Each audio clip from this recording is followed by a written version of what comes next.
우리나라는 이제 뭐 그 신정, 구정 이런 말 없었는데 그래도 이제 1월 1일이면 이제 새해를 맞이하는 그런 새로운 각오를 하게 되고 또 설날이 되면 음력으로 따져서 이제 1월 1일인데 또 한 번 새해를 생각하고 계획하고 또 지난 해를 과거를 반성하는 이제 그런 기회를 갖게 됩니다. 그래서 그런 마음을 갖고 지내시면 좋겠고요. 그래서 오늘은 그런 것과 관련해서 한번 말씀을 드리고 싶어요. 지난 과거를 우리가 자꾸 반성하는 건 굉장히 좋은 것입니다. 그래서 그것이 뭔가 거기서 잘된 게 있으면 더 잘하면 되고 잘못된 게 있으면 고쳐야죠. 그래서 에베소 교회 이제 계시록에 가보면 에베소 교회에게 하는 말이 너희들은 다 잘하는데 첫사랑을 잃어버렸다. 교인들이 이제 되게 보면 신앙생활 하다 보면 이제 첫사랑을 잃어버리죠. 처음 은혜 받았을 때 예배가 좋고 교회를 자꾸 가고 싶고 교회에서 집에 갈 때가 아쉽고 뭐 이런 때가 있었는데 이제 그런 감정이 다 없어지고 맹숭맹숭한 그런 때가 오죠. 그래서 첫사랑을 잃어버렸다 그렇게 표현을 하셨는데 그럼 그걸 어떻게 회복할 거냐? 거기 예수님이 친히 이제 대책을 말씀해 주셨어요. 거꾸로 이렇게 거꾸로 추적해서 올라가 가지고 내가 그전에 그렇게 열심히 있고 신앙생활이 즐겁고 행복했는데 왜 그런 게 없어졌을까? 그래서 그걸 한번 거꾸로 이렇게 되짚어 보라는 거예요. 그래서 가다 보면 이제 발견하게 된다는 거예요. 아, 그때 내가 이래서 시험 들었고 이래서 내가 열심히 잃어버렸고 그때 잘못됐구나. 그러면 이제 그걸 회복하기 위해서 거꾸로 한번 올라가서 거기서 기도하고 이제 되찾으라고 하는 것이죠. 그래서 우리는 이제 이런 평소에 매일 하기는 어렵죠. 그렇지만 이런 계기 한번 다시 과거를 회상해 보면서 과거에 내가 어떤 삶을 살아왔는지 이걸 한번 생각해 볼 필요가 있습니다. 그래서 역사, 나라도 역사를 잃어버린 민족은 미래가 없다 이렇게 말하고 개인도 좋았던 나빴던 자기 과거의 역사를 자꾸 생각하면서 거기서부터 지혜를 얻지 못하면 개인의 미래도 없는 것이죠. 그렇게 생각하고 오늘은 그런 관점에서 그런 주제에서 한번 생각해 보겠습니다. 하나님은 이제 오늘 말씀해 보면 우리 믿는 자를 그냥 무조건 교회에 오라고 불러놓고 대책 없이 그냥 우리 안에 무슨 양을 가둬놓고 그냥 거기서 생활하도록만 하는 게 아니고 하나님이 철저한 대책을 세워놨어요. 우리가 몰라서 그렇지. 첫 번째는 이제 교회 와서 세례 받을 때 하나님이 이제 그 하나의 천사, 지키는 천사를 붙여준다 이렇게 되어 있습니다. 그러니까 눈에 안 보일 뿐이지 세례 받은 교회인들은 다음 생에 가면 뭐 가자마자 이제 도착하자마자 천사가 뭐 죽기 전에도 와서 데리고 가지만 항상 그 천사의 역할은 돕는 영이다. 오늘 말씀해 보면 그렇게 돼 있어요. 한번 읽어볼까요? 다시 모든 천사들은 시작. 모든 천사들은 섬기는 영으로서 구원받을 상속자들을 위하여 섬기라고 보내심을 받음이 아니냐. 구원받을 상속자가 우리거든요. 그렇기 때문에 그 세례 받는 순간부터 돕는 영을 붙여주신다. 이렇게 되어 있습니다. 그렇기 때문에 믿는 자를 함부로 하면 안 돼요. 누가 됐든지. 그래서 이제 물론 믿는 자가 잘못해서 벌 받는 경우 뭐 세상에 이제 해코지 당할 수도 있고 다칠 수도 있고 벌 받을 수도 있지만 정말 선하게 살고 있는 믿는 사람을 해코지하면 그 돕는 영이 내버려 두지 않고 그걸 직고한다. 즉시 고발한다는 거예요. 지금 아무개가 세례받은 하나님 나라의 상속자를 해치려고 합니다. 이런 식으로. 그래서 세상에 어떤 그 무슨 무술의 실력을 갖고 있고 무기를 갖고 있는 그 소위 중요한 사람을 이게 보호하고 하는 사람을 보디가드라고 그러죠. 그런데 그런 사람보다 훨씬 더 강력한 이런 천사를 붙여준다. 이건 뭐 그런 보디가드가 없는 거하고 있는 거하고는 천지 차이죠. 그만큼 철저히 관리를 하신다 하는 걸 알 수가 있고요. 그 다음에 이제 공식적으로 보혜사라는 말을 쓰는데 그 얘기가 처음 등장한 것은 요한복음 14장, 16장이에요. 근데 거기서 예수님이 내가 하늘 올라가면은 너희를 고아처럼 내버려 두지 않고 너희를 돕는 본격적인 영이죠. 성령을 보내줄 텐데 그가 너희를 보호하는 자가 될 거다. 보혜사. 보혜사라는 게 이제 돕는 자는 뜻입니다. 그 성령께서 우리를 도와주신다. 그래서 이제 세례받을 때 우리를 돕는 영이 이제 일단 하나가 붙고, 그 다음에 이제 교회 다니면서 이제 또 보혜사 성령이 우리를 도와주신다. 이렇게 돼 있죠. 그리고 이제 그 외에는 이제 또 살아가면서 우리를 이제 또 다양한 방법에서 보호하고 도와줍니다. 그래서 이제 하늘에서 돕고 필요한, 그러니까 기본적으로 우리를 도와주는 성령과 또 우리 처음부터 붙여준 죽을 때까지 아마 그 영이 우리를 죽은 다음에도 이제 하나님 나라까지 인도하지 않을까 그런 생각이 드는데, 그런 영이 있고 그 외에도 천사의 그 역할이 다양하게 나눠져 있습니다.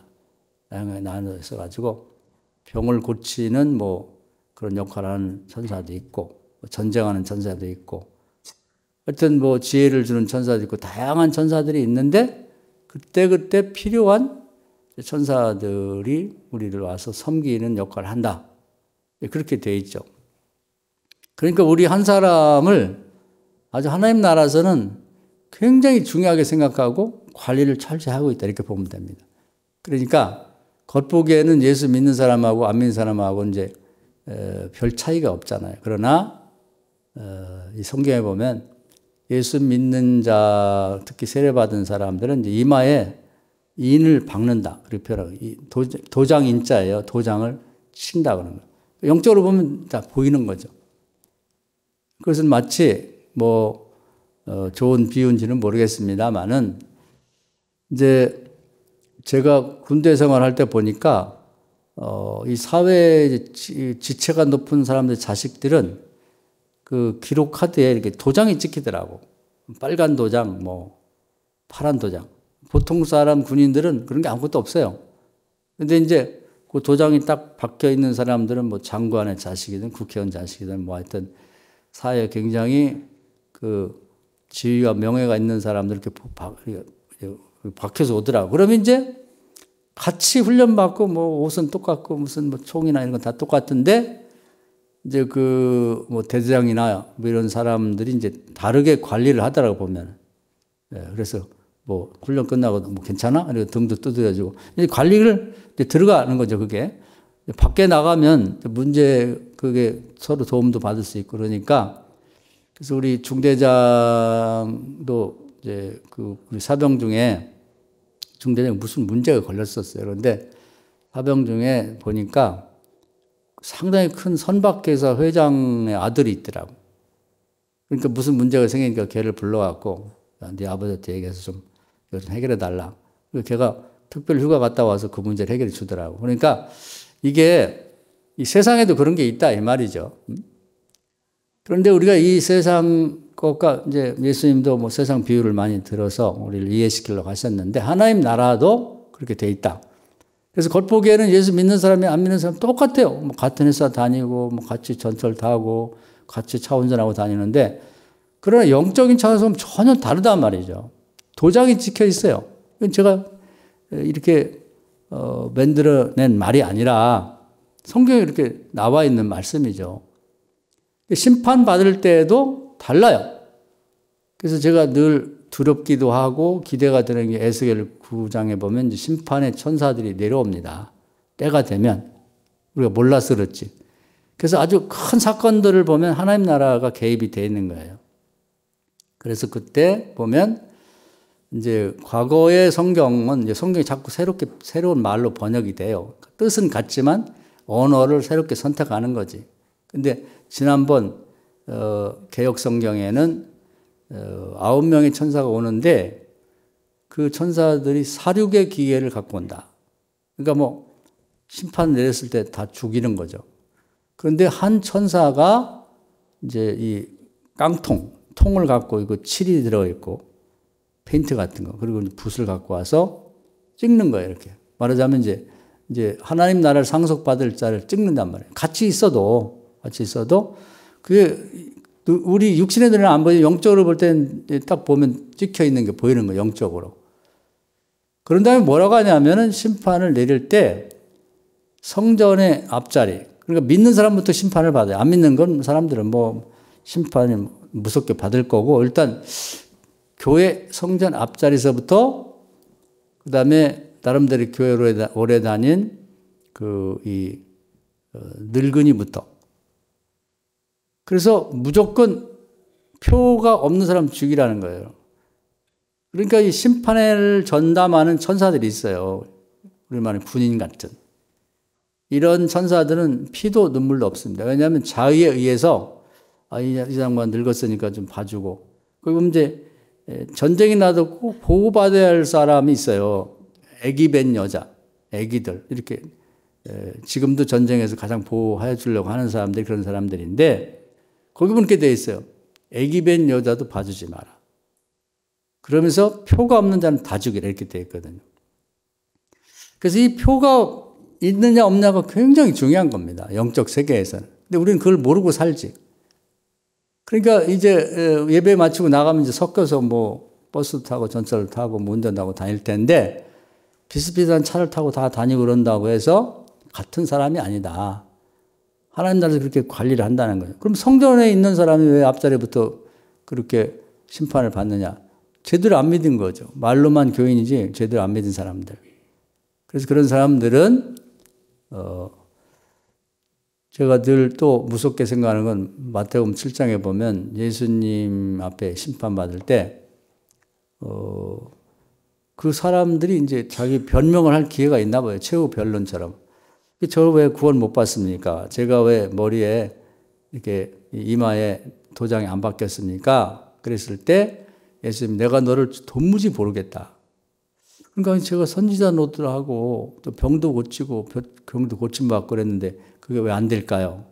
그렇게 해서 말씀하셔서 결국은 거기서 구원 못 받고 이제 지옥에 떨어진다 이런 얘기가 있습니다. 그리고 바울도 잠깐 죽어가지고 천국에 가보니까 생명책이 있다는 생명책. 그러니까 우리 말하면 호적 같은 게 이렇게 있어 그 이름이 다 기록되는데 대개 보면 그 이름이 언제 올라가냐면 세례받을 때 올라갑니다. 그래서 가끔 뭐 계속 말할 수는 없지만 여러분 부모님들이나 돌아가실 분 있으면 다른 얘기 하지 말고 정말 부탁인데 세례받고 돌아가세요. 그리고 예수님 영접하세요. 그걸 꼭 말씀해 주세요. 그래서 이제 세례받을 때 이제 호적에 올라가는 걸로 돼 있어요. 생명책에. 그런데 예수 믿는다고 세례받은 이후에 완전히 다른 종교로 개종하는 것처럼 아니면 교회를 다니면서도 뭐 무슨 무당에 점치러 다니고 이런 사람들 중에 보면 이름이 지어진 자가 있단 말이에요. 그걸 보고 왔어요, 바울이. 이름이 처음에는 기록에 올라갔으나 지어진 자가 있다. 그래서 지금은 모르겠어요. 우리 교인들은 없겠지. 그런데 지금도 무슨 연초가 되면 뭐 토정 비결을 보러 다니고 뭐 점을 치러 다니고 그래도 뭐 좋은 건 안 맞아도 나쁜 건 맞는데 그러면서 이렇게도 좋고 저렇게도 뭐 해드릴 거 있어? 그리고 보러 다니고 그런데 그렇게 하지 마요. 뭐 이름 고치러 다니고 뭐 별짓도 하는데 무슨 이사 간다고 뭐 가서 무릎 며칠날 가면 좋은데 그런 거 하지 말라고. 죄는 모양이라도 버렸다. 모양을 아니 재미로 하는 거야. 그냥 뭐 내가 믿는 건 아니고 뭐 하려고 그런 거 하려다요. 뭐 타로 점이니 무슨 점이니 해가지고 그 왜 보러 다니냐고. 귀신을 불러들이는 거예요. 우리 집에 들어오라고. 나에게 붙으라고. 자석처럼 딱 귀신이 달라붙는다고 생각하면 끔찍하잖아요. 그러니까 절대로 그건 흉내도 내지 말고 여러분 자녀들도 어디 가서 뭐 휴가 가고 놀러 가가지고 뭐 그 옆에 보면 쭉 뭐 점쳐고 주고 뭐 손금 봐주고만 하지 마세요. 하지 말라고 하세요. 재미로라도. 재미인데 어때? 죄는 모양도 내지 말아요. 흉내도 내지 말라니까요. 그렇게 해야 되는 거예요. 그래야 이름이 안 지워진다고. 생명책에서. 아니 죽어가지고 이제 하나님 앞에 갔는데 이름이 없어. 그거 어떻게 할 거예요? 그때는. 그 평생 그래도 명색에 교회 다니고 뭐 직분도 있고 그랬는데 철저하게 신앙생활 하시잖아요. 올해는. 지금까지도 잘 하셨지만 자 이렇게 볼 때 내가 뒤돌아볼 때 이건 아닌 것 같아요. 뭐 어디 도박하고 뭐 술 마시러 다니고 뭐 그 그럼 하지 마요. 하지 마세요. 그건 불행을 끌어들이는 거야. 지금 그런 게 없어도 살기가 힘든데 우리 집 망하라고 그걸 불러들인다? 큰일 났잖아. 어떤 사람은 또 부적을 갖고 다니는 사람도 있고 무슨 하여튼 안 돼요. 절대로 안 됩니다. 그러면 보혜사 성령이나 나를 돕는 천사나 그리고 땅에서나 하늘에서 돕는 자가 붙는 게 아니고 나를 해치는 자가 붙는단 말이에요. 사탄, 귀신, 뭐 악령 이런 것들은 요한복음 10장 10절에 딱 나와 있어요. 사람을 죽이고 멸망시킨다. 그게 아주 밥 먹고 하는 짓이에요. 그래서 제가 가끔 욥기를 말씀드리고 이제 우리가 새벽기도 때 욥기를 읽을 참인데 거기 보면 마귀가 하는 짓이 딱 나와 있어요. 자식을 죽이고 재산을 없애고 병들게 하고 마누라가 욕하고 떠나고 친구가 다 없어지고 그게 사탄이 하는 짓이에요.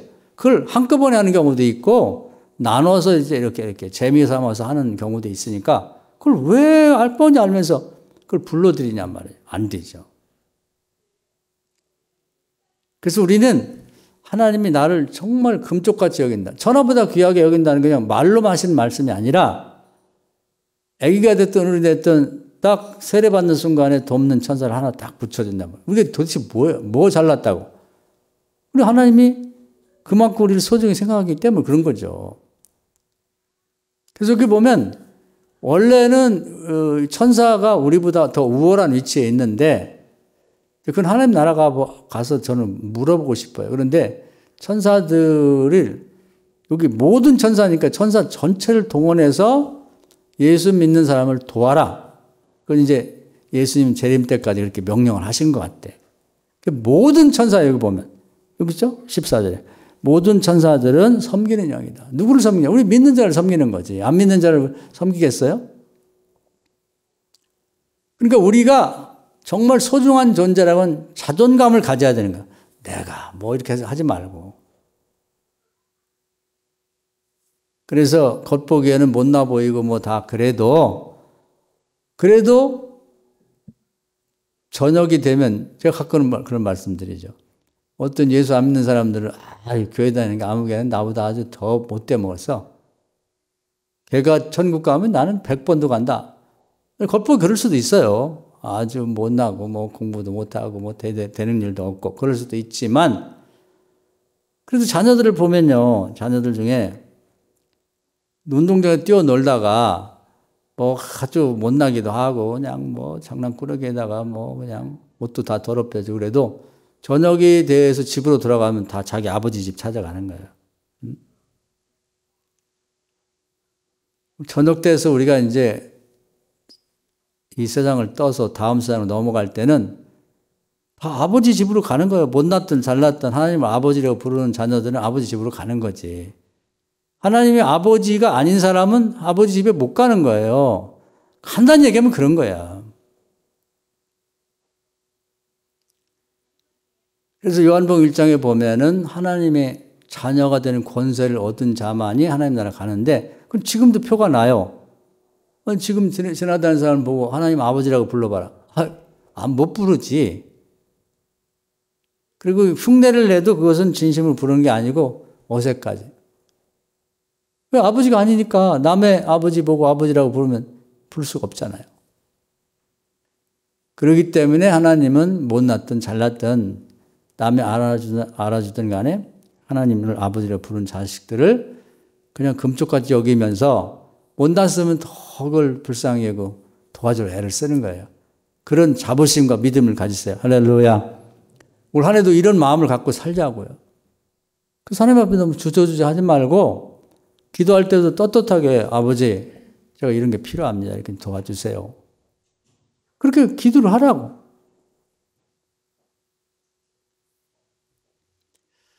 그래서 하나님이 이제 성경에 보면 여러 인물들을 소개를 했어요. 그건 뭐 매일 그 얘기가 같고 그 사람이 그 사람 같지만 세상에는 우리가 본받을 사람이 없어요.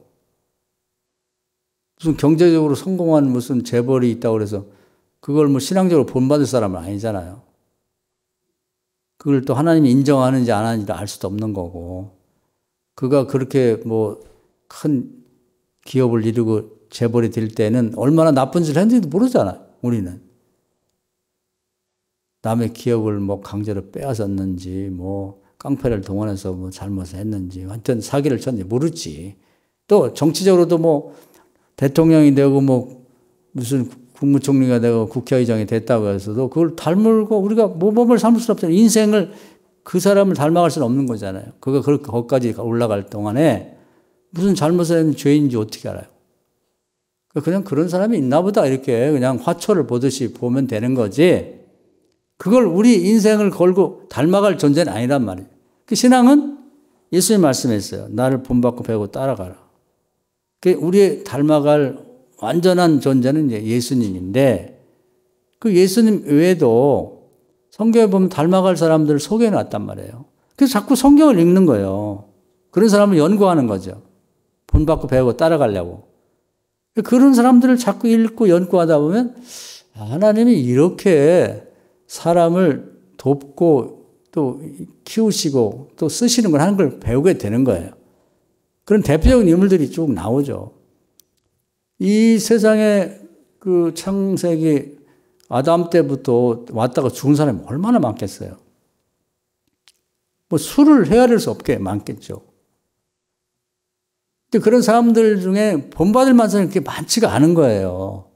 그래서 하나님이 추려서 그 시대를 대표해서 이 사람은 잘 본받아라 이렇게 추려놓은 게 성경에 나온 인물들이에요. 다른 사람 보지 말고 다른 위인전이니 뭐니 이런 건 애들을 읽혀서 뭐 좀 이렇게 관심을 갖고 또 어떤 인물이 우리나라에 있었는지 뭐 다른 나라에 있었는지 그런 걸 지식으로 아는 건 중요하지만 정말 본받게 만들어야 할 사람들은 성경에 나온 인물이에요. 우리도 그렇게 생각해야 돼. 우리는 이제 교회를 오래 다니다 보면 성경 인물을 하찮게 생각해. 아, 그러면 또 아브라함이야? 아유, 지겨워라. 또 다윗 얘기네. 그렇게 생각하면 안 돼요. 그럼 누구를 닮을까, 우리가? 그리고 사람들이 착각을 많이 해요. 우리 과거에 어떤 꽤 유명한 뭐 학자가 그 전에 시진핑이 이제 이렇게 나왔을 때, 아우, 뭐, 요즘 제가 방송 안 보는데, 방송에 나와서 뭐, 입에 침이 마르도록 칭찬하더라고. 위대한 인물이 나왔고, 수백 년 만에 하나 나올까 말까 인물이 나왔다. 그래서 저 사람 너무 지나치게 얘기하는 거 아니야? 그러면서 우리나라의 뭐 대통령들이니 뭐 인물들은 상대가 안 되는 거예요. 이 대국 큰 나라에서 역시 공자를 낸 이런 나라에서 이런 인물이 나온 거라고. 야, 저렇게 말해도 되나? 지금 몇 년 지났어요. 역대 최악의 주석이라는 지도자라고 하잖아요. 그러니까 우리의 판단은 옳지 못해요. 하나님이 판단하시고 역대 인물 중에 이 사람이 제일 너희들이 배우고 본받을 사람이야. 좋아. 그러니까 이 사람을 100번, 1000번이고 읽으면서 닮아가려고 노력하는 것이 신앙생활이에요. 신앙생활은 혼자 잘한다고 되질 않아요. 본이 있어야 하는 거예요. 모범이. 그래서 우리는 그 점은 양보하면 안 되고 정말 귀가 닳도록 또 잊어먹으면 또 뒤집어서 생각하고 기억할 수 있도록 성경 말씀을 본받고 성경 인물을 따라가야 되는 거예요. 성경을 그냥 이론적으로만, 예를 들면 로마서처럼 이론적으로만 설명했으면 굉장히 힘들어요. 그걸 이해하고 그 이론을 내 생활에 적용하기는. 그런데 그걸 실제로 사는 사람이 있단 말이에요. 그러면 세상에, 야, 이런 분이 있구나. 이 사람이 했으면 나도 할 수 있지. 그런 거죠. 어제는 우리 지방에 뭐 장로들 이렇게 진급 시험이 있었어요. 자격 심사가. 그래서 저도 이제 거기 심사위원으로 참여했는데 어떤 장로님 상당히 사람이 괜찮은 사람이 있더라고요. 제가 뭐 이런저런 얘기 하다가 그 얘기를 했습니다. 장로님이 성경대로 특히 이제 물질 요즘에 경제적으로 어려우니까 뭐 사업하는 힘들다고 그래서 그런 얘기를 했어요. 그 세상에 금융제도 있지만 제가 가끔 말씀드렸죠. 하나님 나라도 금융제도가 있으니까 이번에는 국가의 금융정책이라는 거 믿지 말고 영원히 변함없는 하기만 하면 땅짓고 염칙처럼 잘 되는 게 있으니 두 가지 제도를 마련했다. 구약에는 11조 제도하고 신약에는 나눠주면 흔들어 넘치도록 대받는 누가복음 6장 38절을 있으니 이걸 한번 여러 차례 읽고 믿음을 붙여서 경기가 어려울 때 해봐라. 당신이 성공을 해보려고. 제가 그런 얘기 했어요. 요즘 목사들이 설교하기 힘들다. 설교 예화거리가 없는 거예요. 그러니 없다 보니까 지금 같이 같은 하늘과 같은 땅을 밟는 시대에 그런 사람이 없다 보니까 언제적이에요. 옛날에 뭐 루터가 350년 전에 얘기했는데 그 종교 개혁을 한 루터가 어쩌고 뭐 웨슬레 영국에서 감리교를 창시한 웨슬레 엄마가 어떻게 했고 뭐 미국의 뭐 록펠러 뭐 무슨 서기왕이었대요. 그게 언제적 얘기인데 그 다 옛날 얘기를 실감이 안 나잖아요. 그래서 장로님 같은 분이 실제로 좀 이렇게 복 받아보고 주변 사람들에도 우리 이렇게 해보니까 되더라. 그럼 영향력이 있지 않겠냐. 옛날 사람이랑 지금 같이 사는 사람이. 그럼 목사들도 아무 어느 게 장로님이 말씀 듣고 하더니 이렇게 되더라. 우리도 믿고 한번 해보자. 그럼 목사들이 설교할 때 힘이 받잖아. 뭔가 사례가 있으니까. 그런가 안 그런가 베레아 사람도 해보고서 체험이 있으니까요. 이런 사람들이 여럿이 생겨야 되면 다른 사람들에게 영향을 주면서 성경과 더불어 현재 그런 성경에 나온 인물이 또 나온 것처럼 그것이 다른 사람들에게 이렇게 부목 역할을 해줘가지고 같이 신앙이 성장되는데 아무도 없다. 그 누가 그 복을 받아야겠냐? 장로 되는 사람이 복을 받아야지 평신도 보다. 그랬더니 아멘 하더라고요. 그래서 이제 두고 봐야죠. 어떻게 될지는. 그러니까 성경의 인물들을 배우려고 노력하고 올해도 여러분이 성경에서 한 인물을 좀 택해가지고 반복해서 이렇게 사모, 묵상하고. 그래서 제가 가끔 소개하는 이제 요즘은 있는지 모르겠어요. 옛날에 도덕책에 보면 큰 바위 얼굴이라는 게 있어요. 그 미국에 가면은 큰 바위 산이 있는데 그걸 조각을 해가지고 거기 미국에 유명했던 뭐 대통령이라는 사람들의 얼굴을 새겨놨다고. 그래서 큰 바위 얼굴이라 그래요. 근데 그 밑에 사는 소년이 매일 그걸 바라보는 거예요. 그때 나중에 커가지고 그런 수준의 인물이 됐다는 거 아니에요? 우리가 무엇을 생각하고 무엇을 사모하는가. 그래서 히브리서 11장 1절에 보면 믿음은 바라는 것들 실상으로 했는데 그냥 이론적인 거 말고 실상으로 나는 이 양반을 닮아가고 싶다. 이걸 딱 정하고 밤낮 없이 사모하고 따라가려고 그러고 그 양반을 이렇게 앞에 바닥에 놓고 겹쳐보면서 이 양반 이런 걸 잘했는데 나는 이게 부족해. 그 성공하는 것이 다 달라요. 여러분 다니엘 같이 이렇게 정치적으로 성공한 사람 하루에 3번 기도했다고. 예루살렘을 향해서. 정치가 중에 앞으로 대통령 되고 높이 되려면 그거 따라서 해야 되는 거예요. 그거 말고 점쟁이한테 가서 어떻게 하면 이번에 국회의원 될 수 있을까요? 시장 될 수 있을까요? 그건 될 수도 있지만 그런 방법 갖고는 얼마 못 가. 차라리 안 하는 게 나아. 그렇게 하고 끝나는 사람 보면 나중에 차라리 안 했으면 더 좋을 걸. 저거 괜히 해가지고 바보 된다. 다니엘 같은 사람은 그 페르시아 시대가 언제입니까? 지금까지 존경받잖아. 그런 걸 배우자는 거예요. 성경에서. 딴 데서 배우지 말고. 공자가 뭐라고 하셨나. 논어를 살펴갖고 뭐. 그런 짓 할 필요 없어요. 공자가 뭐 신입니까? 우리에게 무슨 뭐 복을 줍니까? 우리 애들에게도 자꾸 듣기 좋아하든 싫어하든 성경 말씀을 자꾸 해야 되는 거예요. 성경 말씀.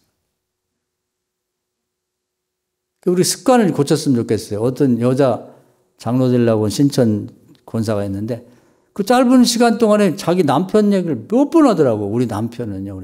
내가 막 뭐라고 했어요. 아니 장로 될 사람 입에서 맨 남편 자랑만 하면 자랑이 교만이야. 남편이 얼마나 훌륭하고 잘나는지 모르지만 앞으로 장로로서 교인 앞에 남편 자랑하지 말라고. 둘이 이제 권사했는데 남편은 뭐 장로가 못 되고 이번엔 여자가 되나 봐. 아니 여자보다도 못해가지고 장로도 여자가 먼저 되는 주제가 뭐 얼마나 잘났으면 잘났겠어요. 앞으로는 장로 되면 입에서 하나님 얘기하고 성경 인물 얘기해야지. 우리 남편이야, 우리 남편, 우리 남편. 한 대여섯 번을 얘기하더라고, 짧은 그 면접 시간에. 그건 아니지. 이제 그런 걸 고치자 이거예요. 그래서 하나님이 우리를 그만큼 소중히 생각하니까 하나님을 우리가 자랑스럽게 생각해야죠. 그래서 기회가 될 때마다 자꾸 뭐 자식 얘기, 손자 얘기, 남편 얘기, 아내 얘기 그런 거 하지 말고 교만의 시작이 자랑이에요. 그러니까 하나님 얘기를 자꾸 하나님 얘기를 하면 말 한마디도 못해. 전도하려도 아유 나 말좀이었어서 뭐 못해요. 성경 말씀 하나 외우는 것도 없어. 그래서 그게 되겠냐고요. 안 되잖아. 그걸 바꾸자는 얘기. 하나님은 한 인물을 키우는데 신경을 엄청 써요. 인물을. 그래서 이제 다시 또 성경으로 돌아가서 보면 이제 모세 같은 경우도 나중에 하나 이 인물을 쓰려고 하여튼 뭐 하나님이 하늘나라에서 철저하게 계획을 세워서 돕는 자를 붙인단 말이에요.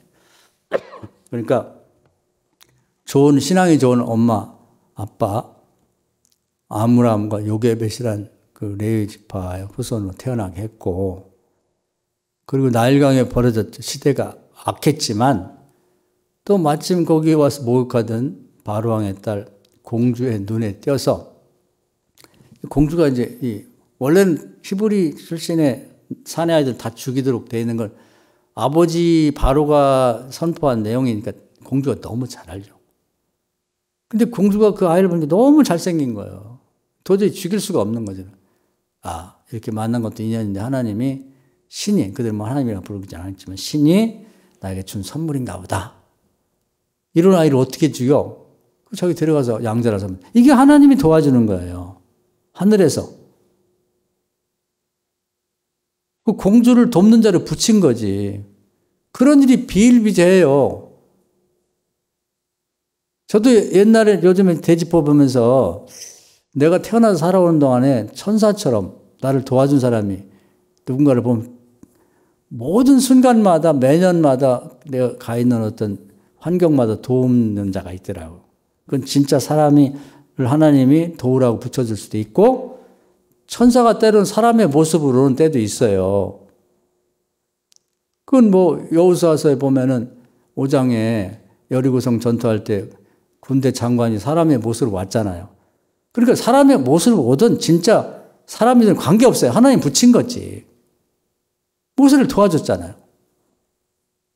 그 모세만 도와주는 게 아니에요. 우리도 세례받은 사람이고 하나님 아버지라 부르는 자녀니까 우리도 필요할 때 도와준다 이 말이에요. 할렐루야.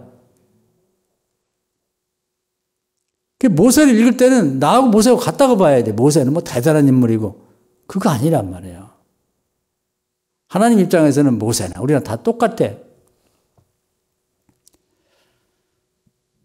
그래서 이제 왕궁에 가서 그 왕궁을 경험하게 되고, 그리고 뭐 또 잘못을 저질렀죠. 뭐 살인사건을 뭐 사람을 돕는다고 때렸다가 잘못 때려서 죽여가지고 광야로 도망쳤는데 거기서 또 돕는 자를 붙여주시죠.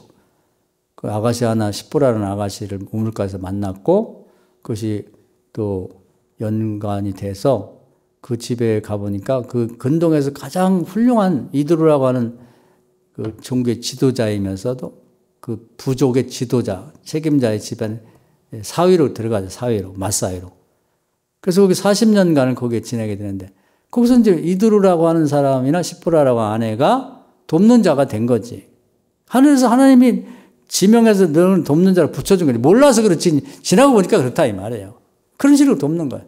그러니까 물에 빠지든 왕궁에 가든 광야로 벌어지든 하나님 항상 돕는 자를 붙인단 말이에요. 저도 그렇게 해주시고 우리 성도님도 그렇게 해주시고 우리 자녀들도 손주들도 하나님이 그런 식으로 보호를 해주는 걸 믿으세요. 할렐루야. 그런 믿음을 가지고 있어야 되는 거예요. 그리고 그 실상을 느끼란 말이에요. 이렇게 모세를 보면서 우리하고 그걸 추체험이라고 그래요. 내 일은 아니지만 내가 체험한 것처럼 말씀을 읽으면서 경험하는 거지. 내가 그때 갔을 때도 하나님 도와줄까? 도와주죠. 우리 애가 그냥 외국에 유학 간다고 그냥 버려갖고 돈도 뭐 제대로 주는 미국 땅에 어디 뭐 독일 땅에 버리듯이 가 있을 때 도와줄까? 도와주죠. 당연히 도와주지. 우리 손자가 어린애가 어디 잘못되고 물에 빠졌다. 나일강에 빠졌던 모세를 건지듯이 누가 공주 같은 사람이 돕는 나한테 건져줄까? 당연히 건져주죠. 그걸 믿자 이 말이에요. 할렐루야. 그런 게 믿음이야. 그게 믿음. 그런 믿음을 가지고 있어야 그런 기적이 나타나는 거예요. 그런 믿음을 가지라고 이런 사례를 보여주는 거라고. 그래서 앞으로 왕 같은 역할을 해야 되니까 왕궁 경험이 필요했고 지나가 보니까 그런 거지. 또 앞으로 40년간 자기 민족을 이렇게 데리고 광야를 지나가야 되니까 이론만 알고 광야는 어떻고 살아봐야죠. 하나님은 체험을 시켜. 행함이 없는, 체험이 없는 신앙은 죽은 거라고. 왕궁도 뭐 가보지도 못하고 뭐 이론을 보고서 그림만 보고 사진만 보고 왕궁 이렇게 생겼구나. 그거하고 다르게 거기 가서 왕하고 식사도 해보고 왕자들하고 뭐 무슨 씨름도 해보고 뭐 칼싸움도 해보고 미움도 받고 사랑도 받고 그렇게 경험해 봐야지. 40년 경험해 보니까 왕궁이 이런 거구나. 겉보기 하는 다르게 어려움도 많네? 그런 것도 있고. 광야도 뭐 그림만 갖고 알아요? 모르지. 40년간 하나님이 너 가서 살아봐라 이 말이에요. 가서 내 던지고 바람밖에 없고 뭐 자갈밖에 없고 그냥 풀도 뜯어먹으면 한참 걸려 나오고 뭐 이런 생활을 광야에서 40년 하면서 네가 앞으로 광야 40년 지나가야 되니까 경험하라고. 하나님이 그렇게 했는데 거기 혼자 버리는 게 아니라 이드루라고 하는 사람과 또 7명의 그 처제들 또는 뭐 자기 아내하고 이렇게 같이 섞여서 자식들하고 살아보는 경험을 만든 거죠. 돕는 자. 그러고 나니까 하나님이 이 정도면 됐다 싶을 때 직접 오셔가지고 이제 애굽에 있는 백성을 데리러 가자고 하잖아요. 그때도 이 모세가 부족한 게 있어요. 먼저 말을 잘 못해. 말을 하면 더듬은 것 같아.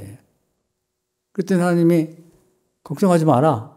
돕는 자를 붙이잖아. 자기 형이 이제 형제간에도 말을 잘하는 애가 있고 또 말을 잘 못하고 말 구사력이 언변이 안 좋은 사람도 있을 수 있거든요. 그러니까 하나님이 부족한 걸 돕는 자를 붙이잖아요. 또 말 못해도 괜찮아요.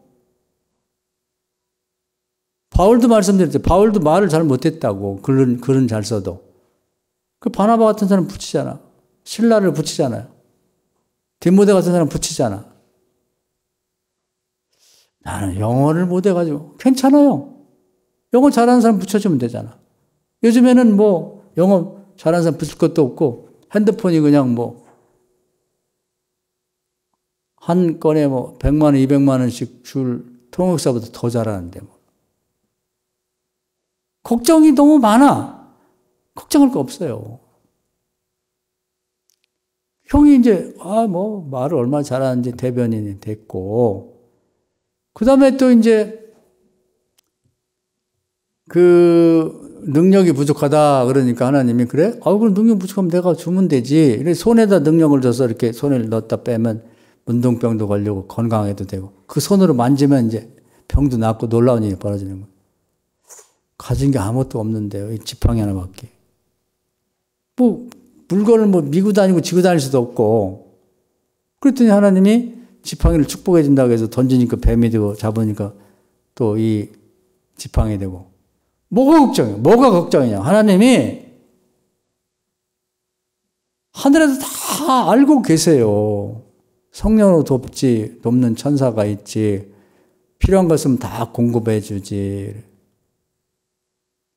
그리고 애굽에 가서도 뭐 함부로 못하죠. 늙은이 둘이 아론하고 모세하고 다 가서 80 넘은 노인네들이 가니까 우습지. 겉보기에는 저것들이 뭐야 다 늙어가지고 어디 감히 바로 황제한테 와서 대들듯이 말해 뭘 요구를 한다.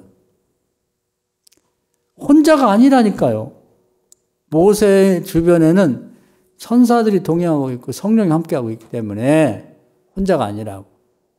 바로 그냥 바람 한 번 불으면 입김에도 날아갔지만 아니 어린 턱도 없는 얘기지. 모세가 기도하니까 하늘에서 10가지 재앙이 막 떨어지니까 막 폭포수처럼 떨어지니까 견딜 수가 없잖아요. 계속 도와주시는 거야. 홍해를 가름하고 아이 큰일 났네. 뒤에는 군대 가고 뭐가 걱정해요. 홍해를 향해서 지팡이를 들고 기도하니까 동쪽에서 바람이 쫙 바다를 가르고 고속도로 같은 걸 딱 내가 거기 걸어서 건넜단 말이에요. 지금도 가면 이 인공위성으로 사진을 찍어보면 그 고속도로 같은 게 이렇게 보이더라고. 사진 찍어보니까. 애국 군대가 뭐 100만 명이면 어떻고 1000만 명이면 어때요? 하나님의 군대를 당할 수 있나? 아니 못 당하는 거지. 광해 나오니까 또 걱정이 많죠? 뭘 먹을 것이냐? 250만 명. 뭐 걱정해요? 새벽마다 새로운 만나를 하나님 먹여주시는데. 그럼 물은 어떡하냐? 물은 하나님이 지하수가 어디 있는지 아니까 그걸 인도해서 거기다 구름 기둥을 세우고 너 땅 파봐라 물이 나오잖아요. 그럼 옷은 어떡합니까? 옷. 40년을 입고 신발을 40년을 헤어지질 않아. 뭐가 걱정이냐 이 말이에요. 하나님이 이렇게 여호와 이레라고 그래. 여호와 이레 다 준비해 놓으시고 믿고 기도하는 자에게 준다 이 말이에요.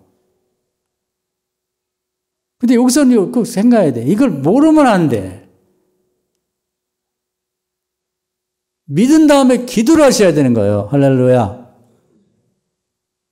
제가 말씀드리는 것은 이렇게 여호와를 다 올해도 준비해 놨으니까 그때그때 아버지한테 구하세요. 그래서 오늘은 모세를 예로 들었는데 이런 식으로 하나님이 다 준비해 놓으셨구나.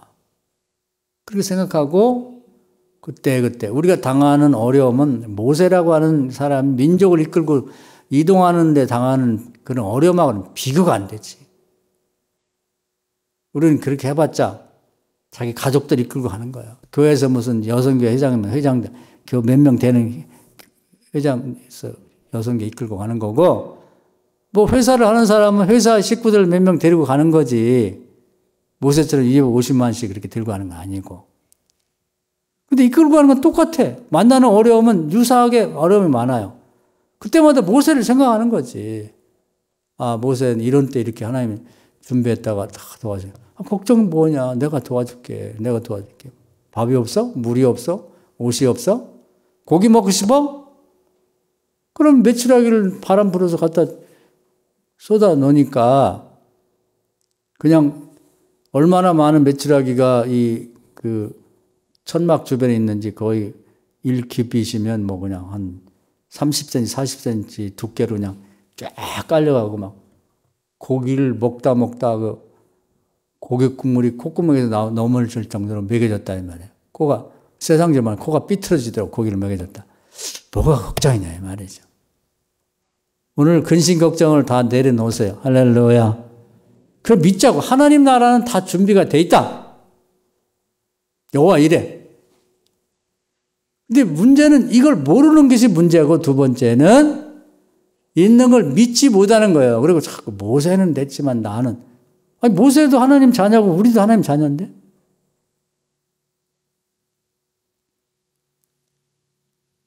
그래서 우는 애기가 뭐 떡도 주고 젖 준다고 하나님 앞에 자꾸 구하세요. 뭐든지 구해. 남이 아니잖아. 아버지인데. 돈도 없다. 11주도 하고 없는 중에 나눠주고 하나님 앞에 구해요. 하나님 무슨 은행 가서 은행은 무슨 예금하러 갈 때는 대우가 좋은데 돈 빌리러 가면 엄청 고압적이고 20장씩 막 사인하고 뭔 얘기인지 몰라. 거기 나쁘다는 얘기, 좋은 얘기인지 모르는데 눈이 안 보여. 깨알 같은 글씨로 쫙 써놔가지고 넘기고 도장 찍고 사인하고 넘기고 도장 찍고 처음엔 좀 읽으려다가 읽지도 못해. 힘들어요. 하나님 금고에 있는 게 쓰는 게 제일 좋아. 할렐루야. 거기는 뭐 서류 심사하고 뭐 없어. 사인하고 할 것도 없어요. 거기를 두드려 보라고. 우리가 대출받고 하는 것도요, 은행도 한 번 가서 잘 안 됩니다. 뭐 조건이 딱 있으면 그럴까. 요즘 아파트 당첨된 사람들 그거 담보잡혀도 잘 안 빼진다대. 그러니까 그게 한 번 가서 잘 안 되고 또 만나고 내일 또 오세요 뭐 어쩌고 하고 또 하고 쉽지 않다니까. 남에게 여러분 뭐 어려워갖고 친구 하나 두고 만나서 돈 꺼달라고 해보세요. 쉬워요? 그 사람도 뭐 아무리 이게 오빠고 뭐 친구고 그러더라도 쉽게 안 꺼진다고. 그거 어떻게 믿고 꺼줘. 그렇기 때문에 차일피를 미루고 형편이 안 되니까 다음에 얘기하자. 이게 안 되거든. 하나님 나라에도 우리는 착각하는 게 내가 한번 딱 얘기하면 그냥 뭐 착각착각 무슨 자동 자판기에서 뭐 음료수 나오시 그렇게 나온다고 생각하지 말고 하나님 앞에 하나님 금고 앞에 가서 구하듯이 또 기도하고 일단은 11조를 넣어놓아야 돼. 남에게 나눠주어 놓고 나서 약속이니까 하나님 없는 중에 11조 드렸습니다. 약속대로 좀 쌀고 어떻게 한번 주세요. 저 어렵습니다. 뭐가 필요합니다. 가능하면 필요한 걸 다 적어가지고 갖다 보고를 해. 저 이게 이만큼 이번 달에 필요하고.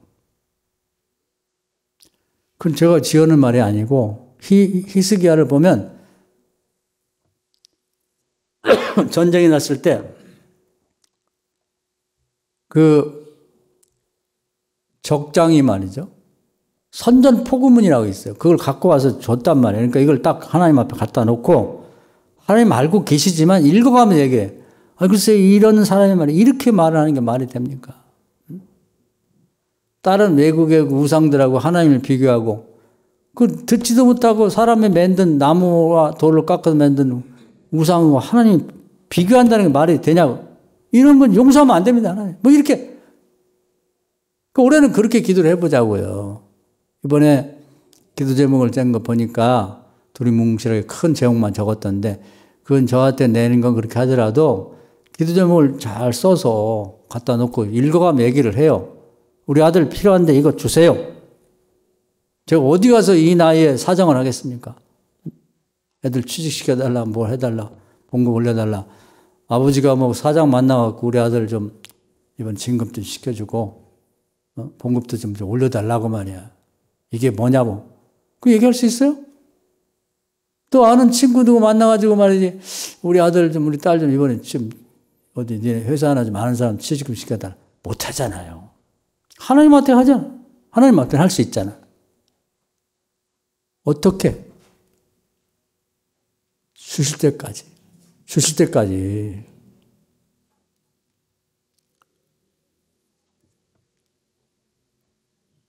바울도 사도행 16장에 선교지 가려고 5번을 기도했어요. 5번.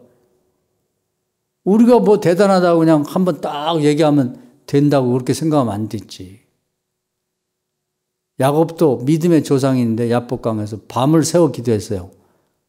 우리가 자식이 잘 되라고 대학교 합격하라고 취직되라고 진급하라고 애인 만나라고 밤새워 기도해 본 일이 있냔 말이에요.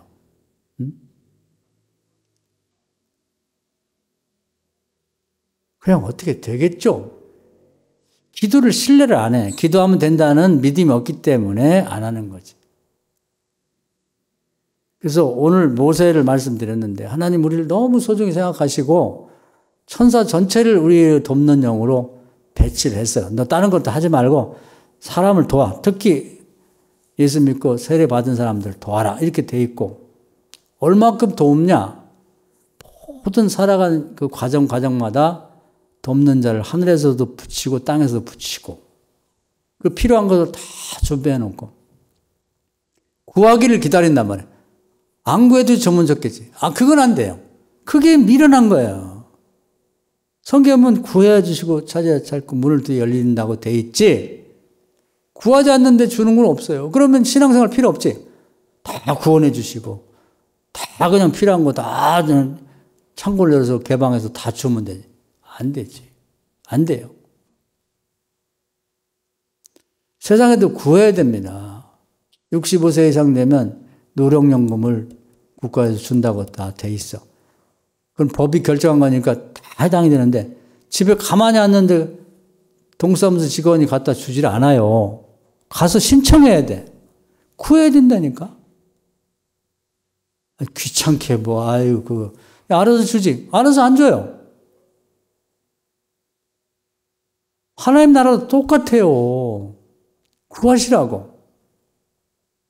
그러니까 오늘 여러 말씀을 드렸는데 그냥 모세 하나를 딱 이제 모델을 삼자고 추첨하자고. 내가 경험한 것처럼 모세가 나라고 생각하고 내 앞으로 살아갈 과정 거꾸로 되돌아보면 내가 살아온 과정을 쭉 볼 때 아, 내가 그때 기도를 안 해갖고 도움을 못 받았구나. 도움 받을 때는 반드시 기도했었을 거예요. 모세가 그렇게 어릴 때 도움 받은 건 엄마 아빠가 그 어린 걸 핏덩어리를 나일강에 던져놓고 가만히 있었겠어요? 믿음 있는 분들이? 목숨 걸고 기도했겠지. 식음을 전폐하고. 그 돕는 자를 붙이는 거지. 본인이 너무 어려워서 기도 못하면 부모라도 기도해야지. 그래서 올해는 한번 실험적으로 해보자고요. 베레아 사람처럼 그렇게 되나 안 되나를 한번 해보자는 거지. 그러면 모든 인생 구간마다 다 하나님이 여호와를 준비해 놓으시고 구할 때마다 그래 구할 줄 알고 내 준비했다. 여기 있다. 또 여기 있다. 여기. 돕는 자를 하늘에서 붙이고 땅에서 붙이고 필요한 것들을 그것이 무엇든지 간에 능력이 부족해 그럼 능력 주지. 말을 못해 말을 잘하는 사람 붙여줄게. 재정이 부족해 그럼 돈을 줄게. 그렇게 하실 거라는 거예요. 그걸 오늘 믿자 이 말이에요. 할렐루야. 지금 믿자고. 나도 모세와 똑같이 하나님께 사랑받는 자녀니까 올해는 이렇게 살고 싶습니다. 우리가 달라고 할 때만 부랴부랴 막 하나님이 바쁘게 준비하는 게 아니고 이미 우리가 태어나서 죽을 때까지 다 준비가 돼 있어요. 현명한 부모는 자식이 낳았을 때 그때부터 보험도 들고 적금도 들어가지고 얘 뭐 학교도 보내고 나중에 시집장가 보낼 때까지 준비를 하는 게 현명한데 하나님은 이런 똑똑한 부모 또 형편이 좋은 부모보다 100배는 훌륭한 분이니까 우리를 위해서 대책을 다 마련했다고 믿으시기를 바랍니다. 할렐루야. 이 말씀 믿고 오늘부터는 새로운 시작이라고 생각하고 이제 설날 지내면서 또 기도에 응답받기 바랍니다. 우리 주여 한번 하고 이 말씀 생각하며 기도하겠습니다. 주여 오늘도 귀한 말씀을 해주심을 감사합니다. 우리가 성경에 나온 인물들을 통해서 하나님이 어떻게 우리와 함께 하시고 역사하신지를 배우게 되었습니다. 하나님은 모세만 사랑하는 게 아니라 우리 한 사람 한 사람을 귀하게 여기고 천하보다 귀하게 여긴다고 말씀해 주시고 우리 앞길을 다 여호와에 준비한 줄 믿습니다. 문제는 이런 사실을 모르고 있고 또 이따 손치도 믿지를 않고 믿는다 할지라도 기도하지 않기 때문에 문제인 줄 믿습니다. 문제의 심각성을 깨닫고 올해는 정말 이 모세가 했던 것처럼 모세 부모가 했던 것처럼 여호와의 준비한 모든 복을 누리며 사는 우리 교인들 다 되게 하시고 순간순간 이 말씀이 생각나게 하여 주시옵소서. 예수님의 이름으로 간절히 기도하옵나이다. 아멘.